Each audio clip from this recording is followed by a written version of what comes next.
Hi అండి, good morning.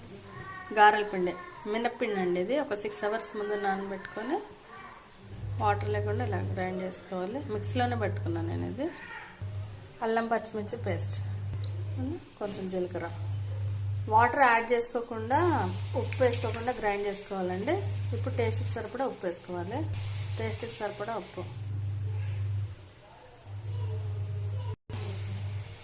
అంటే కొంచెం కరివేపాకు చూడండి, అంతా కలిపేసుకొని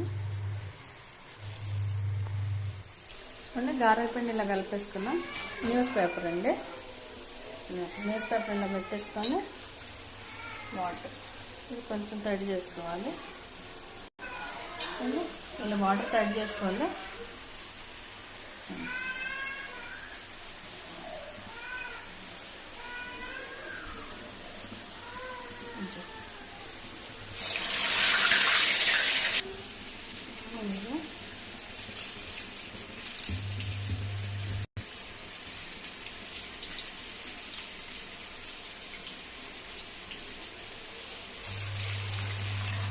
చాలా ఈజీ అండి, అలా వేసుకోవాలి.